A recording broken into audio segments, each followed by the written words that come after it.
Welcome to Spiritual Truths with your host, Kerry-Marie.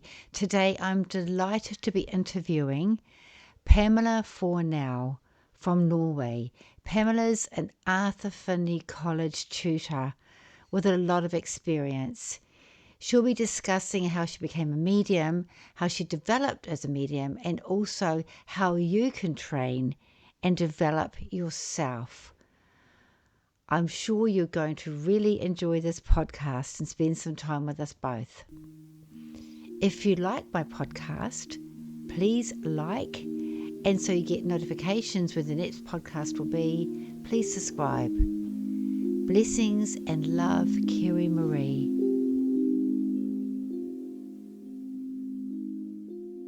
Hi, Pamela. How are you? Hi. Very well, thank you. Yourself? I'm great. It's really wonderful to connect with you again after a lot of years, over 10 years. I sort of met you at the Arthur Findlay College, I'd say around 2013 or 2012, a long time ago. And I must say, you look exactly the same. You haven't changed. You haven't changed a bit. Well, I can't say that you've changed either, to be Yeah, honest. You still yeah, look same wonderful. same lovely Pamela that I knew. Okay, so I'm going to just start off with the thing that how I connected with you. So I met you at the college and we're sitting downstairs. We'd finished our courses. I don't believe we're in the same course together. I don't know if we were. Maybe we I saw each don't I other. don't really quite remember, but yeah. I remember we were sitting there and you started talking to me about doing my formal training. And I'd heard about the formal training or something, and you started talking to me about it. And you're so positive. You were so positive, Pamela. You were so encouraging. It was wonderful. And I had these lot of doubts and I put lots of objections up. You go, no, no, but this is why, and this is why you should do it. And the thing that I really noticed was how you spoke to me, you were very calm and you were very focused. And I believe that the spirit world inspired that meeting and that conversation. That's how it came. Oh, absolutely, 100%. Because you are very calm and positive, and that really helped me. So, because of that, I think at the time you were doing your CSNU at that time. Yeah. Yeah, and so I started on this journey of pass, and I met some lovely people through that, and then I went on to do my CSNU. I didn't quite finish my teaching. I went halfway through, but COVID came along and all that sort of stuff, that happens. So, what I want to ask you is please, can you explain? Because you have got some amazing qualifications, haven't you? So, if you can explain your qualifications that you've got to the listeners so they understand, they won't even know what PASS is, they won't know what CSNU is or OSNU, DSNU. They won't understand. Some of them will, some of them won't. Yeah. Okay, so you said OSNU. That Yeah. means an officiant of the Spiritualist National Union. So that means I have been trained to do services like namings and funerals and weddings and other of the kinds of ceremonies, so like a ceremonial leader or really. The SNU has two levels in their training. They have the officiants and they have the ministers, and I have done the officiant training.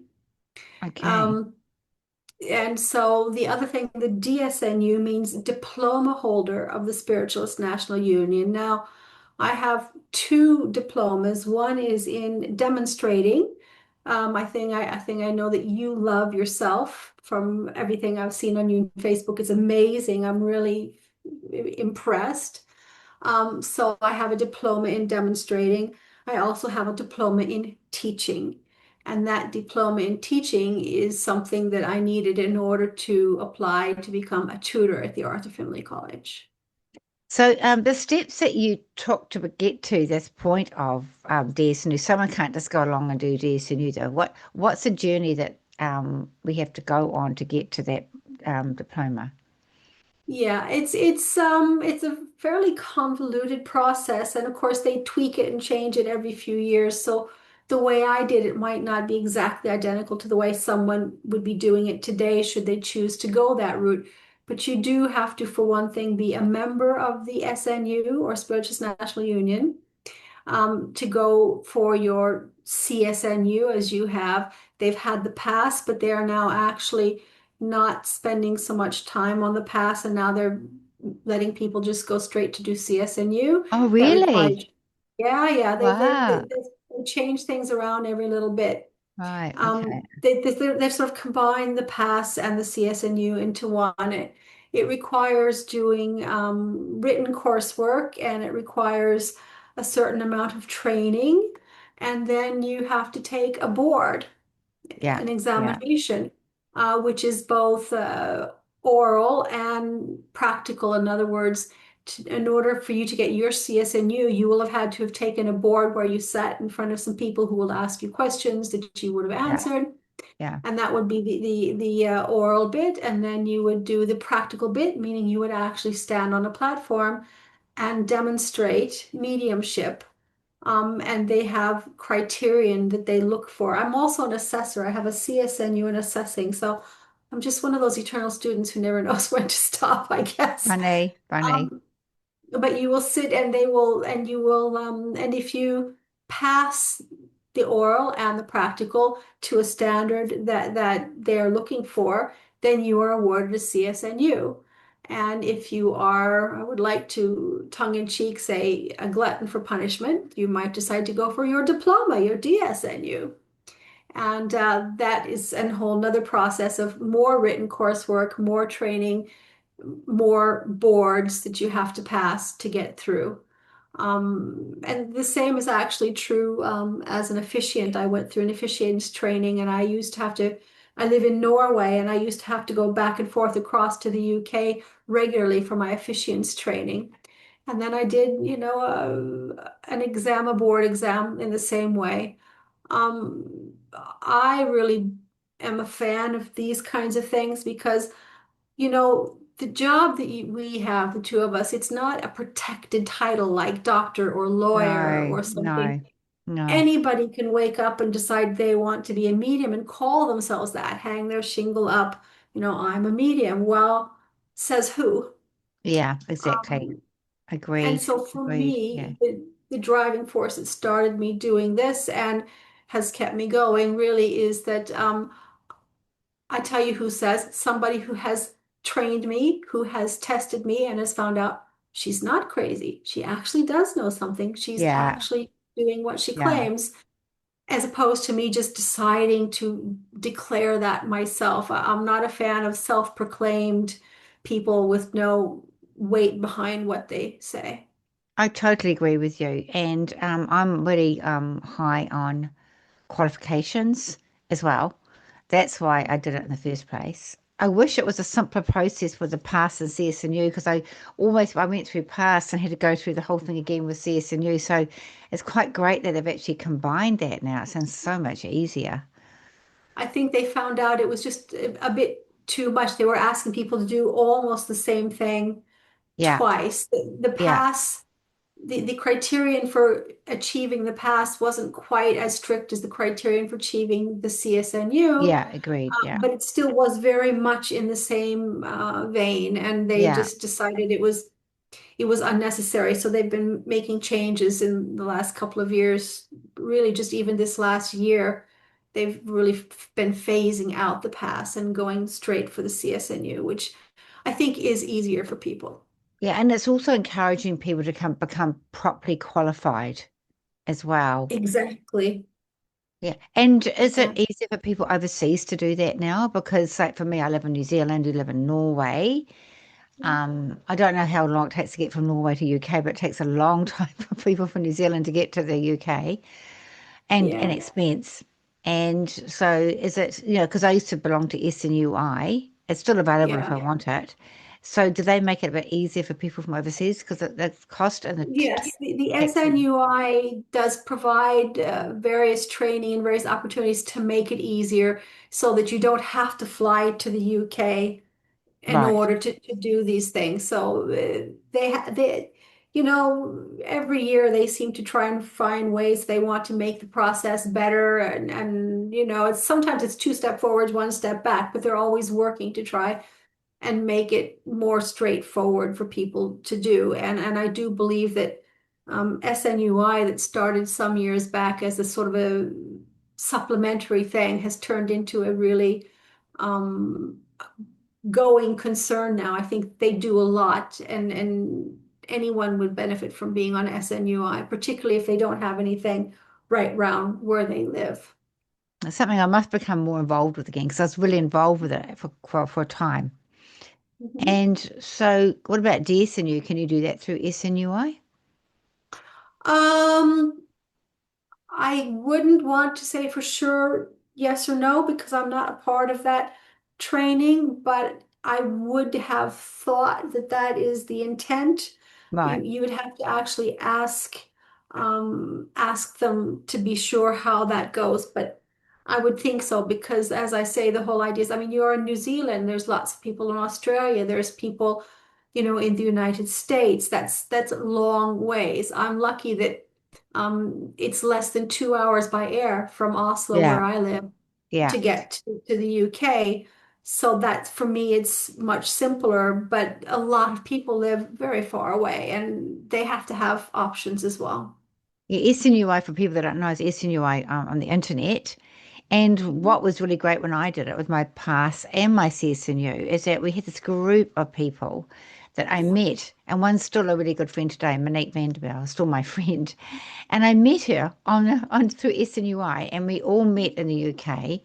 And then and there was this group, and we went back to the UK together. It was wonderful. So it can Yeah. be really, you get some really good connections from it. Because, as a medium, and it's a specialized area in life, there's only a certain amount of people that you can really connect with that are like you. hmm So it gives you the opportunity, doesn't it? that's true. And we need a community. It takes a village to raise a child, is the old saying. Well, it takes a village to develop your communication, your mediumship, and really to have other people who get you. And I don't know how many people you have around your family, but I like to say I'm the only strange one in my family. Everyone else is normal, so I can't talk to them. I have to have friends and colleagues to talk to. I'm exactly the same. There's no one in my family. I'm a strange one. And definitely the strange one. And I've got friends and colleagues. That's the only, Mhm. and that's why I've got like-minded friends. But yeah, so Yeah. it's definitely a good, that community thing's really important. So, so the next question I got is, so initially, what drew you into mediumship? It's a funny thing. As chances are you've experienced yourself, from a child, I always noticed things that weren't there. I always had these, and I was interested in it. From a young child, I was always interested in the idea of survival after death and where people went and lots of other things to go with it. But I don't know, it might be something the same for you, but for me, um, despite my strong interest in these things, for me, I thought it was kind of a anomaly. It's kind of an interesting thing, but didn't really mean anything. It was just something that was. And I like to say the spirit world is incredibly patient because it took them a long time to get me to really sit up and listen about this. Right, right.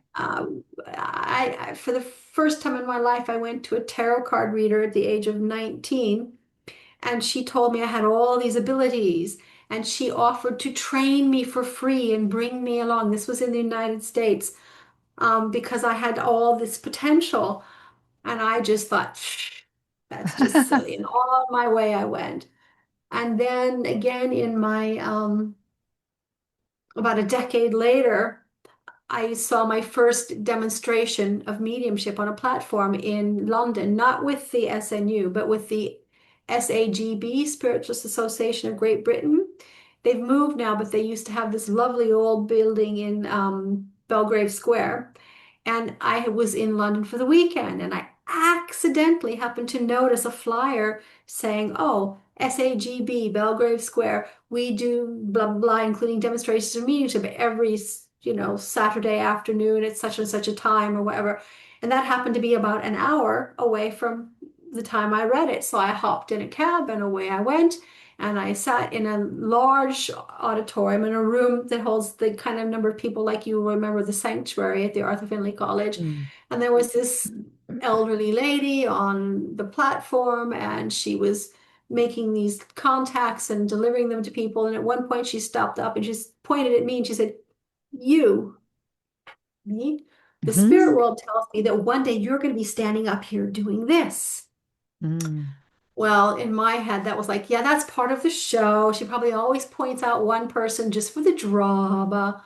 Mm. Um, but and then one thing led to another, and you keep being pushed in this direction. And if it's something that's meant for you to do, the spirit world won't give up on you, no matter how many times you push it away.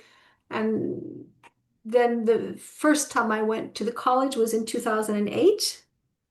And that was also, I attended a weekend workshop here in Oslo, and a woman who was and still is a tutor at the college was teaching a weekend workshop. And during the course of the weekend, she said something sort of, "Oh, and at the college we do," and I went, "College? There's a school?" And so I was practically on the next flight over. Wow. Wow. And I just think the spirit world lines these things up for us. If we're meant to really be looking at it, they don't force us, they don't make us, but No, they if it's don't. Yeah. there, they'll just sort of knock on the door and say, "You who we're here if you're interested."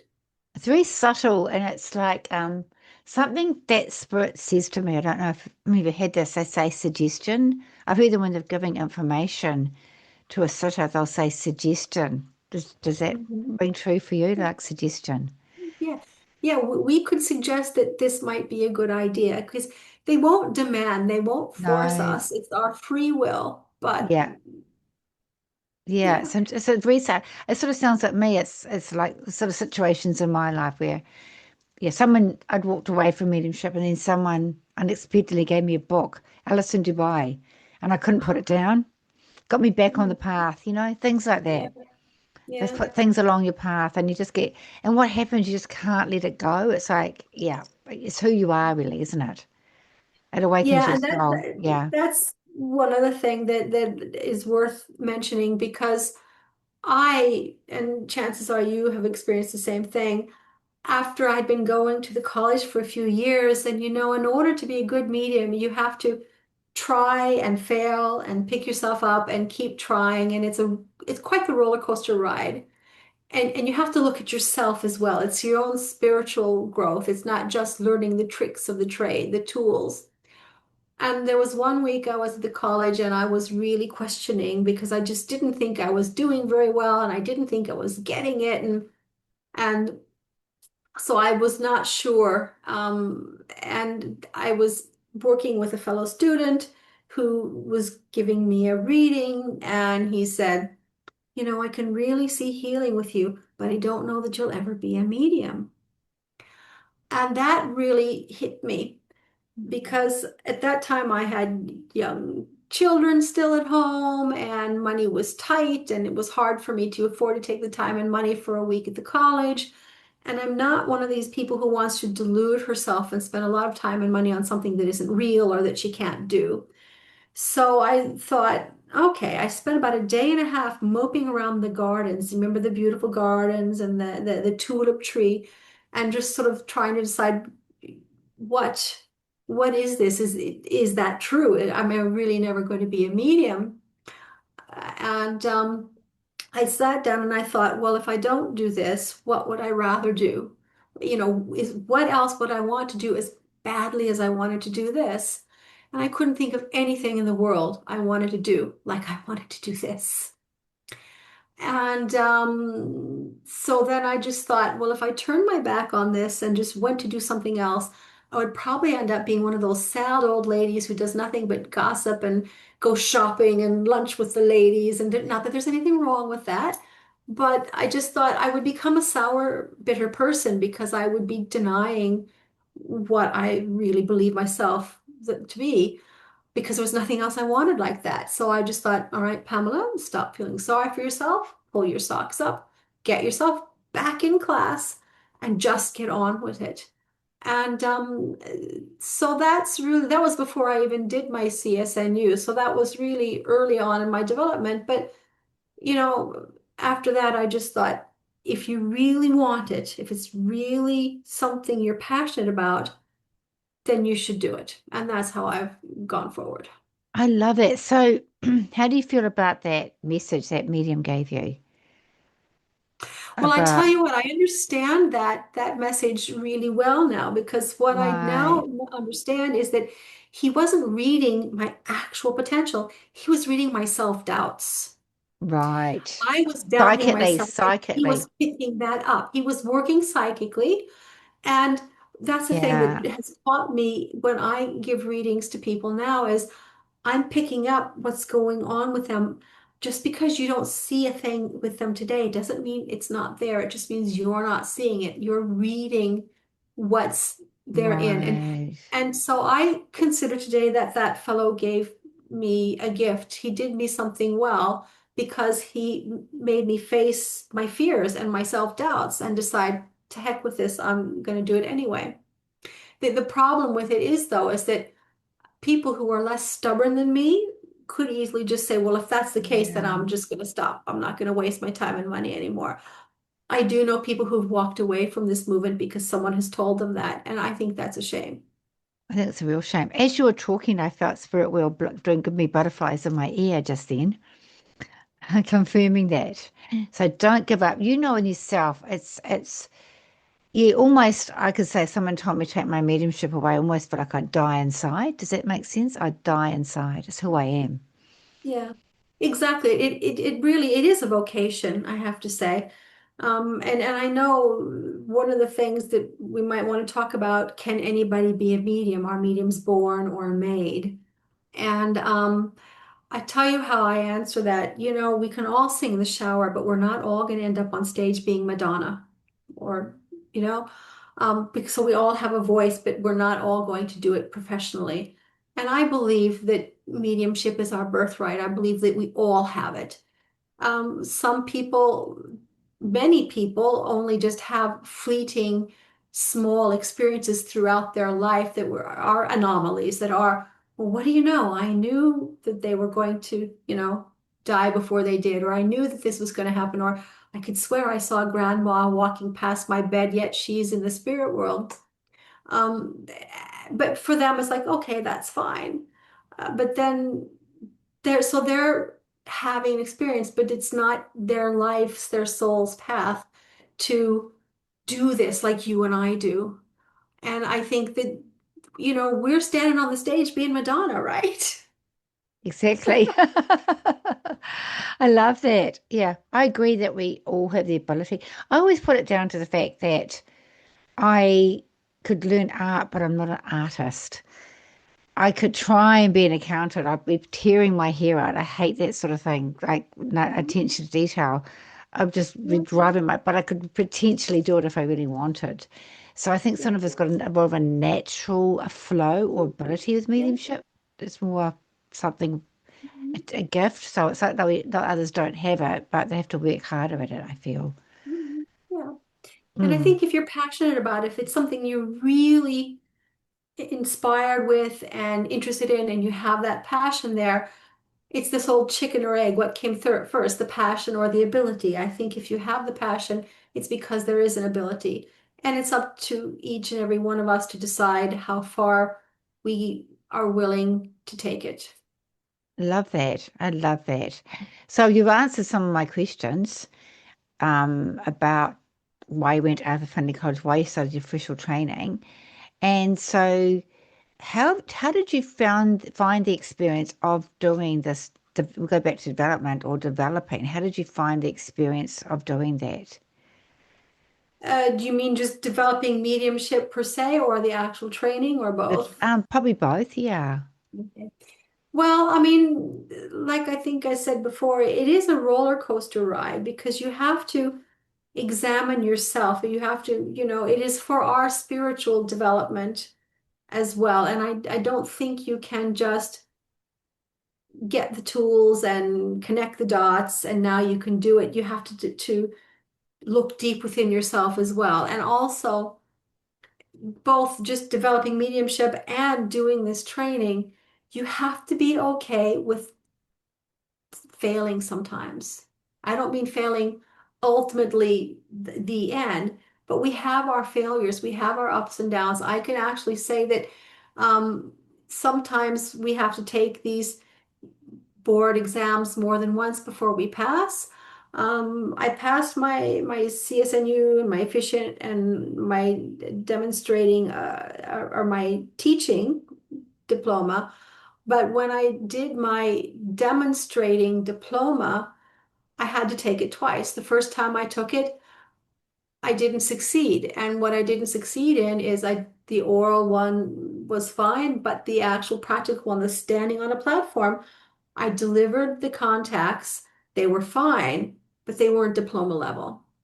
And I remember when I Right. sat down, I knew, yes, I made contact with two individuals in the spirit world. I brought them through, but I brought them through at a CSNU level, not with the amount of detail or the kind of intricate, interesting bits and pieces that a diploma holder would need to be able to provide.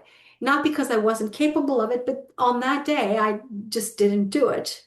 And Right. so I had to, a few months later, retake that part of the exam. And then thankfully I did pass.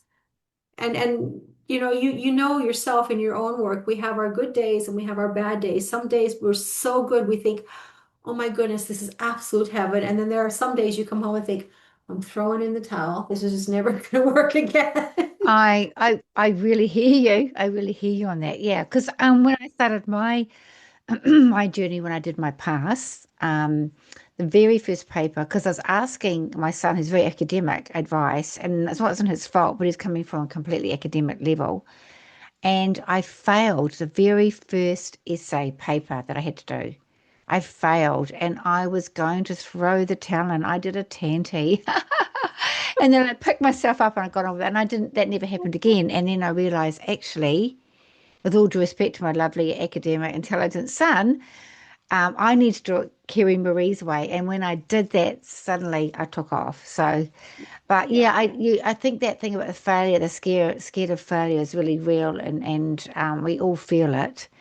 And that uncertainty, don't we? And I think Yeah. it's important that we both share this. I think you've shared this because other people listening might have failed and they think, oh, well, Oh, that's yeah. it, then throw the towel in. The fact that you've kept going.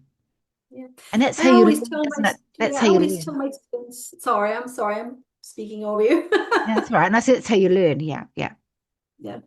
No, but I always tell my students, you either win or you learn. It's not a question of failure. You either do well and you succeed, or if you don't succeed, you learn from it so that you can succeed the next time. Beautiful. Mm. Beautiful. That's fantastic. I'm going to use it if you don't mind. Absolutely. Be my You either guest. win or you learn. I like that because that's very empowering. Okay. So you enjoy tutoring other students? I do. I find it extremely satisfying because one of the things I love is watching a student who's not really done it much before, who gets up and gives it a go, and it works. The Wow. feeling of that, I mean, just there's a tingle that you get just watching this person go, oh my gosh, it worked. There's the part of them who didn't know they could or would, and it did, and they understand it, or even a student who's got more training and experience who's working on improving themselves to watch them. It's like when the penny drops or whatever that phrase is, when we learn things and it just takes us up a notch. And that's not only for technically the mediumship, that's also for people's personal development. In my teaching, I like to put really equal emphasis on how we need to understand and develop ourselves as individuals in addition to as mediums. And I'm not very fond of The idea that I don't know about where you are in New Zealand, but in Norway we have a problem where we will see some people who have not taken the time to get training, who consider that their badge of honor, and they will, in their advertisements, they'll say, am a born medium. I never needed to get any training because I was just born with this. I just can do this, as though that's some kind of um, proof that, that since they didn't need any training, they were born with it. They were the natural. But, think about Mozart.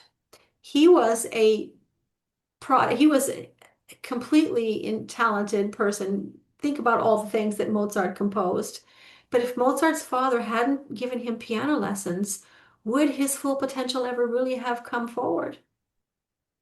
And 100%. and so whenever I see someone advertising, never needed training, was born this way, could do it from a child, I like to say, turn around and run the other way because that person hasn't taken the time to examine themselves and their motives and what they're doing. Yeah, you can tell I'm an advocate for education and training. No, but I love this, but what also not the training, only the training and something I don't know that synchronicity, and I'll tell you later. You've given me some really good tips on synchronicity, and I'll explain later.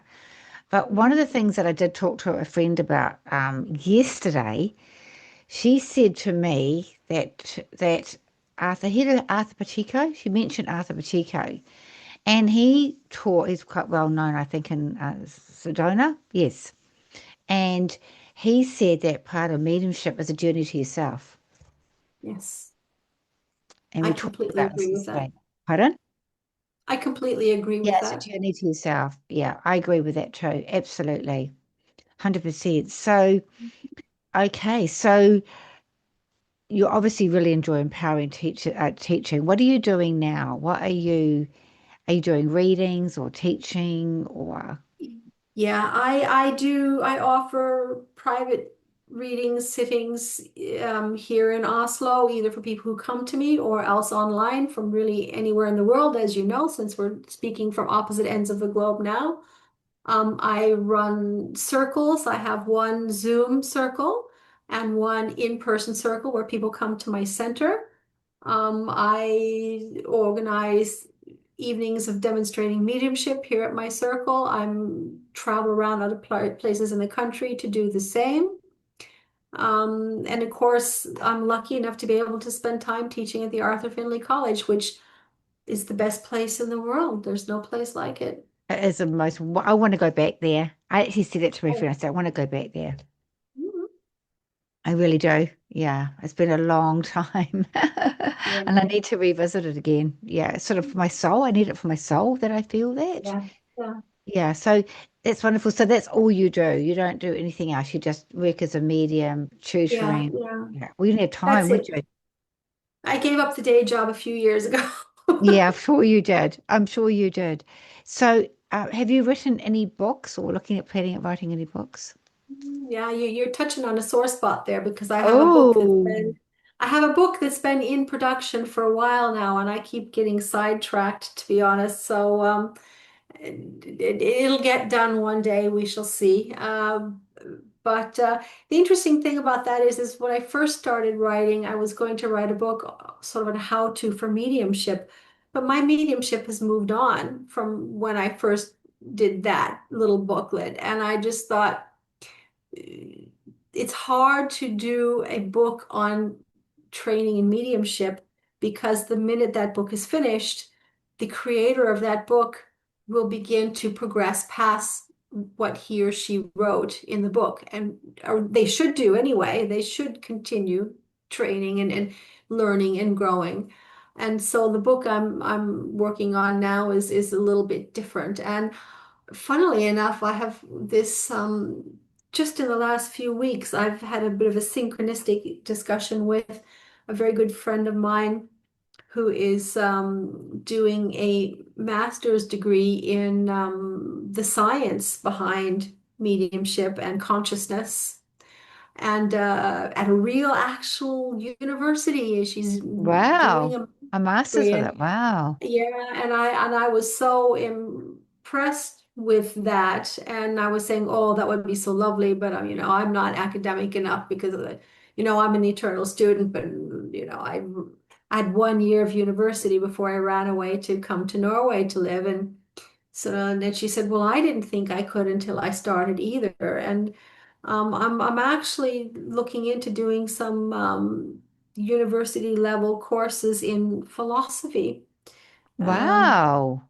yeah, Wow. so watch this space because we're never done learning. There's never a time where we say, well, we've done it. And that's one of the things my husband said to me years ago before I became a tutor. He said, because I kept going to the college all the time, and he said, do you have to keep going back there? Haven't you learned everything? And I said, oh no, darling, I'm never going to have learned anything. And No, no. so now he likes to accuse me of having worked to become a tutor there, so I have an excuse to keep going back. Oh, that's how often do you go there, by the way?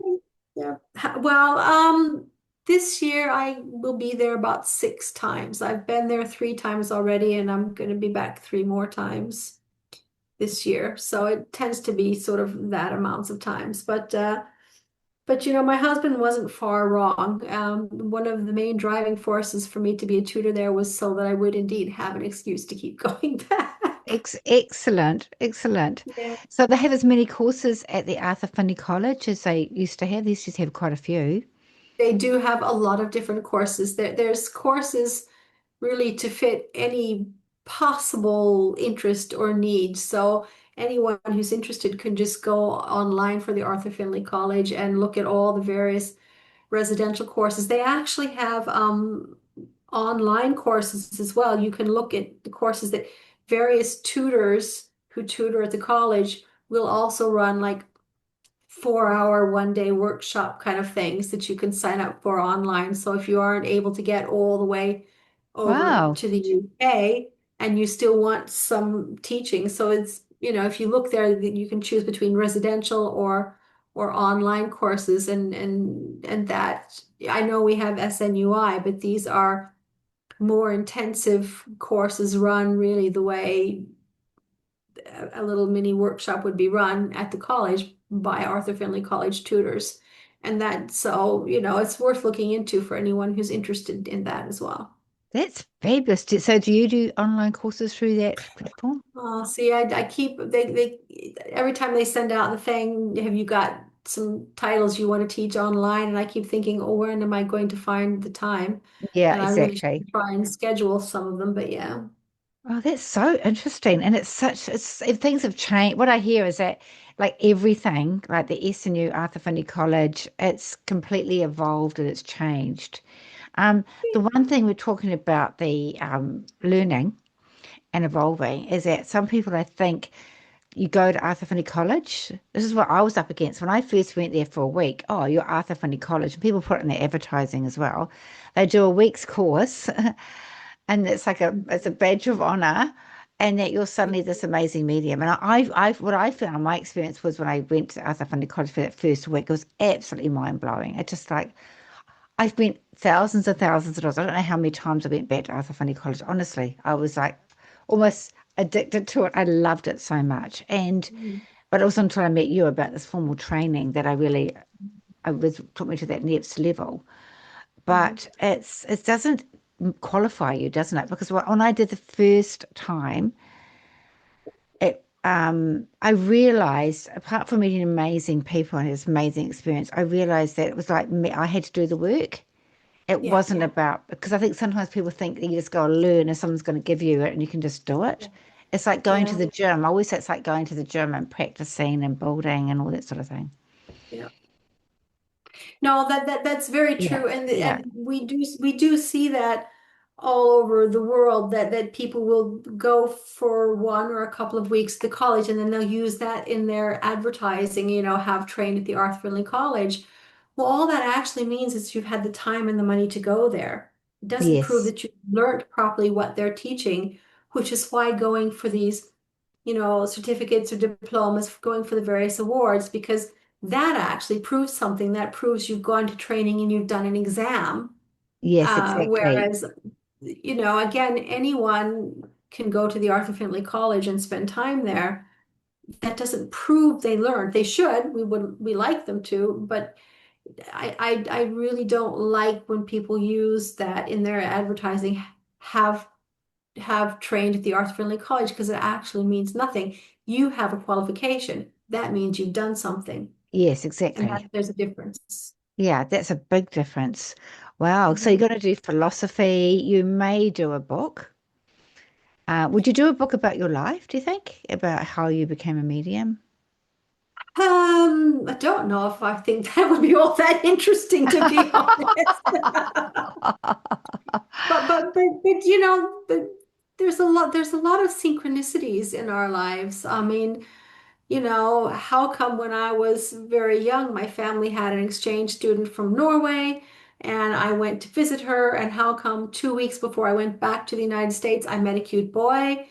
You know, what are the odds of that? And I mean, I was only 16, and are you supposed to meet the man you're going to live the rest of your life with when you're 16 and actually stay together? That's a very strange thing to do.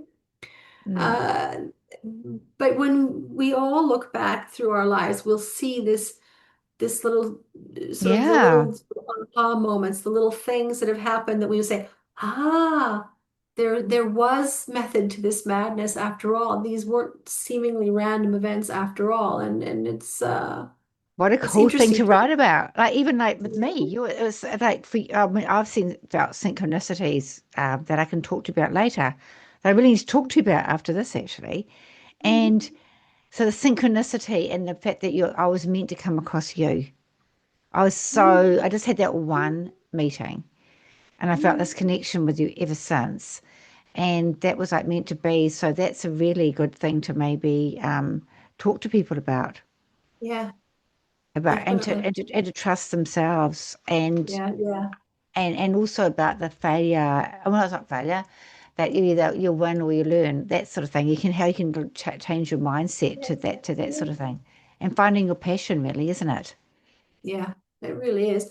And I find one of the things that, irrespective of how good I am or ever can be as a medium, is the way I have grown, I believe, as a person. We all have our things through life, and I have had a thing which I sort of think that it's not that uncommon for women, perhaps more than men, but still the making the wrong decision for the right reasons about things in life. You're faced with a situation in life and you make a decision that you think other people give you the impression this must be the right thing for you. You might have family or friends who would encourage you to take an education to become a doctor, but being a doctor isn't your passion. What you really want to be is a concert pianist. But common sense and people in authority say, you've gotten top marks in school, you're really smart, doctors are respected, doctors make good money. You must go to medical school. Piano? Why would you want to play the piano? That's such an Mm, uncertain mm. future. How can you know if you'll be able to feed yourself and your family by playing the piano? So you do the choice that makes sense, that is the one that, sounds good on paper, but you've done it for the wrong reasons. You haven't followed your passion. You followed what sensible people think you should do. And I think that part of our training as mediums and as spiritual beings helps us to understand how important it is to follow, be spirit led, to follow what the spirit world wants to tell us, what our own spirit, what our own soul wants to tell us, and to not be swayed by well, wouldn't it be a better idea if you chose the safe option or the this option? And, I'm not saying people should sort of jump off a cliff just because they feel like they want to fly. You have to be common sense about it. But I know that at this great old age I'm getting to be, the decisions I make about my life now are much more the right ones because I've started leading with my soul and not leading with what people expect me to do. And I know that my development as a medium, as a spiritual being, has brought me to that place. Oh, fantastic. Yeah, fantastic, fantastic. And I agree with you. And Robert Kawasaki and his book talks about that rich dad, poor dad. And he said that if you want to do something with your life, don't go to your family because your family will want to keep because they love you. Not, I mean, they're not trying to be naysayers because they love you. They want to protect you and they want to keep you safe. And they Yeah. will, yeah, so they're the wrong people to empower you. I'm not saying always, but is it Yeah. be mindful of that because they want to try and keep you safe and they make it stop you from progressing. Yeah, Yeah. absolutely. Yeah, I had a similar thing to that recently with my show. I did a tour and it was, I asked the spirit world, I wanted to do something, didn't know what it was. And I had a workshop and this girl was trying to push me and she got hold of her friend who's a publicist about, and they said, came back and said, well, how about doing the Kerry-Marie tour? And it was like, what? Because I was going to do one and COVID happened. And I just thought, I knew it was spiritually inspired. And as much as I had some really good, empowering people, I had quite a few naysayers about the money, how much it's going to cost, what do you think you're doing? You know, it's going Mhm. to cost you a lot of money. The financial thing that was awful became a burden. Yeah, and I told people there were some shows that weren't doing as well as others, and I had this thing about I should cancel them and look at it business like, and I just felt really bad. I thought these people have booked these shows for a reason, and I didn't give up, and I had a lot of tears, and I'm so pleased I didn't. I just journeyed around New Zealand. It was an amazing experience, and Spirit really came through at every one of those places, and it all worked out fine. And Yeah. and I was able to give some money to hospice at the end, which I wanted to do.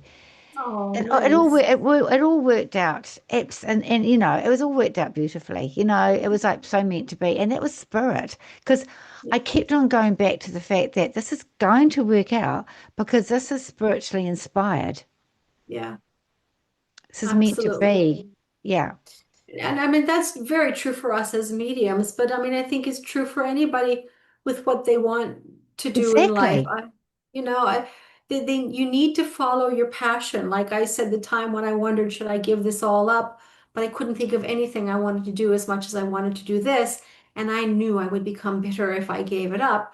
You know, think how many people there are in this world who do live their lives feeling bitter and upset, and maybe they don't even know why. But and it's because they have not followed their soul. They have not followed what is really the true them. And you know, we're lucky that we've been in a position to do what we do. And there's sadly an awful lot of places in the world today where people are hindered from being who they are, whether because it's war or politics or poverty. Um, but I think there's always a way to express ourselves somehow within the context of what we've got. And yeah, I just know that if we, I'm actually reminded, and it's a strange thing to bring up, but I used to work for the Norwegian Equestrian Federation at around about the time when the Twin Towers were got blown up in the US and everything. And one of my colleagues was from former Yugoslavia. He was Bosnian. And he and his wife and his daughters and his parents had had to get out of Bosnia with nothing but the clothes on their backs. He had been a successful small business owner. His wife was a nurse. They were an educated middle class family. They had things and they just had to get out. And they ended up in a refugee camp here in Norway and then got placed out and acclimatized to Norwegian society. And I remember at the time uh, when once talking to him about this, particularly when he talked about when the Twin Towers blew up and the whole idea of the war and of various wars and things, and the war he experienced, and he was one of the survivors. He was one of the people who rebuilt his life. And one of the things he said to me was, when war comes in the door, common sense and decency goes out the door on both sides. And the Wow. people who were my friends and neighbors, and we all got along just fine. And then the war separated us. And I sat in that internment camp, and I could either think that I feel sorry for myself. This is terrible. I have lost everything. And it was terrible. He had lost everything. He had every right to be depressed. He said, but, and I could sit like this for the rest of my life, or I could be thankful that I have my wife and my daughters and my parents, and we can rebuild. And that's exactly what they did. Wonderful. It's a fantastic story, isn't it? That's really empowering. I agree. It's lovely. That's beautiful.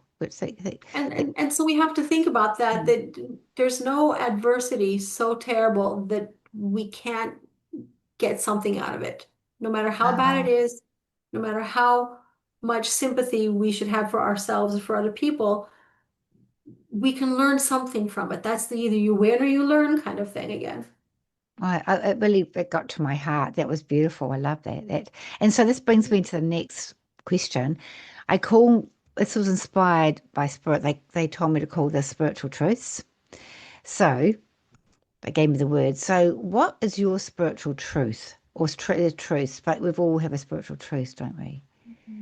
Oh gosh. It's a difficult one, isn't Well, it? It's it harder is than what you it is think. a difficult one, and how to answer it succinctly without spending like many, many hours on it. What is my spiritual truth?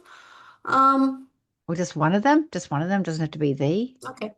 I will define how I see the truth of all that is based on an out-of-body experience I had once some years ago. A good friend of mine did trained in something called neuro-linguistic programming. Yes. And she had her teacher who was the first person to teach that in this country. Um, my friend had like an IQ and a brain bigger than anybody else I know. She'd be at the top of Mensa, but she didn't bother to go there because she thought it was a waste of time. She was a super intelligent woman. And she had this big argument with her teacher about the nature of the spirit world or heaven or the other side, life between lives or life before this life, whatever you want to call it. And he had an idea of what he thought that otherworldly existence was like, and was very different from the idea that she had. And rightly or wrongly, she had this idea that I would be the expert since I do the stuff I do. So she said, "Well, Pamela, could we please come over to yours and my teacher will guide you into hypnosis back to your life before you were born as Pamela, because we're both curious what it's like over there and we want to settle a bet, an argument." And it has to be said, I was skeptical to this because I don't think I'm an easy person to regress or hypnotize, but I willingly decided to try it. And I had an experience that to this day, for me, is I would say that's my spiritual truth. And it is that I was taken back and I didn't see any hierarchy, any galactic councils. I didn't see gardens. I didn't see many of the things that people talk about. And I'm not saying that that's not there. I think that everybody experiences it in their own way. But I'll tell you what I saw. You know, the pictures that like the Hubble telescope sends back of like the universe and the stars and the clusters and the beautiful colors and the sort of the cloudy skies of clouds and lights and beautiful like that. That's where I was. And I knew with 100% certainty, so certain that I can recall it perfectly to this day, that I was one of those pinpoints of light, and all of those other pinpoints of light were other sentient beings. And they were Wow. all, and that we were all in this together.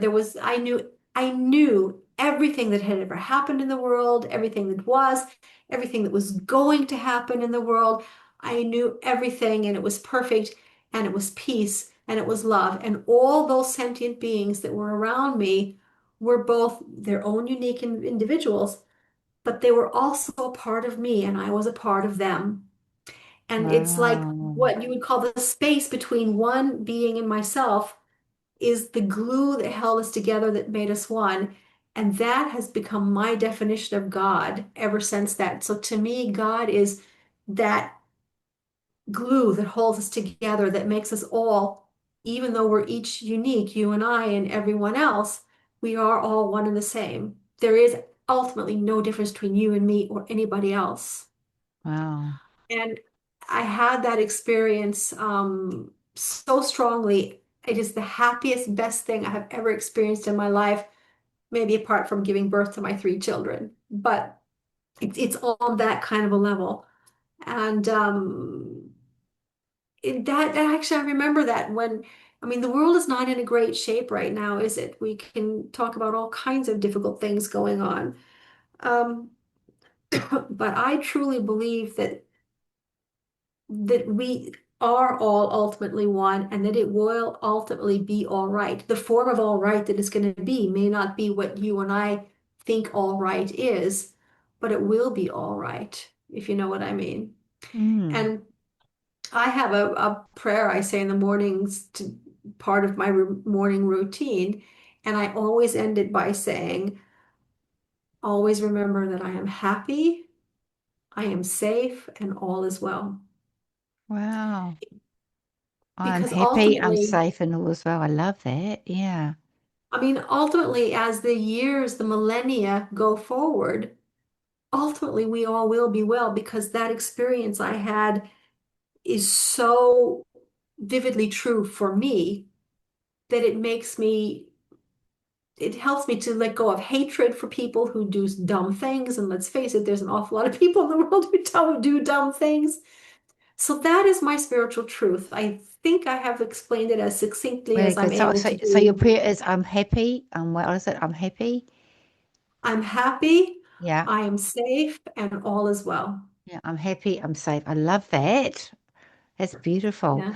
Um, Mm. as you're talking, I felt spirit touching me over there, which is beautiful. You know how they do. And Yeah. I picked this card for you, and I wrote these cards called Messages from Spirit because I just heard spirit talking to me. So I wrote cards, and my friend, when I sent them to her, she cried. So I've got, they're called Messages from Spirit, and I've got some new ones coming out called Guidance from Spirit. But anyway, I'll read it for you. If you, is that if I got your permission to do that? You don't mind? Absolutely. Okay, and when I connect to it, I just connect to a lady straight away. But I'm not doing a reading, but I just feel this lady, and it's number 28. Amongst the butterflies or by the sea, dance in the moonlight, that's where I'll be. I can see your movements where you are, doing improvements or driving your car. I'm right next to you because I feel emotional. I'm right next to you, giving you support. Remember what I showed you and what I taught. Discover new things. Open your heart. It's time for learning to follow your yearning. Oh, I know the lady who's inspired you to choose that card. You know who that lady is? My friend who did the NLP training because a few years after that passed to spirit. wow. It makes you feel That really would emotional. Yeah. that would be her in a nutshell. Yeah. And So it's thank really, you and for that. it's beautiful. I'll send it to you. And it's Oh, also interesting. I'll send it to you, but also it's interesting that you talked about doing your philosophy, mhm, you know, follow your yeah. passion and open your heart like she's encouraging you. Mhm. Isn't it Oh, beautiful? she would do. Absolutely. It's perfect. Thank you so much. You're welcome. And so, how can people get hold of you? Because obviously you do online readings, and I'm sure people after this want to contact you. Mhm. Yeah, how do they contact you for teaching or for a reading or anything else you can offer? I have an email address. I'm on Facebook. I'm on Instagram. That would probably be the easiest ways to contact me. If you So how want, do you spell your name? It's Pamela Fornell. yeah, Pamela Yeah, Fornell. for now. And they can get you on Facebook. Yeah, they can. Okay, and just give you a message. It's simple. So you haven't got a website or anything? I have a website, absolutely. It's pamelafornell.com. Oh, that's pretty It's simple. in it's in Norwegian. But with the modern things we have now, all I have to do is hit translate and it will change it over. Yeah, it's a wonderful world in some ways. I quite like some of the technology. It's not all bad, if you know what I mean. You can embrace it as well. Mhm. Well, thank you Absolutely.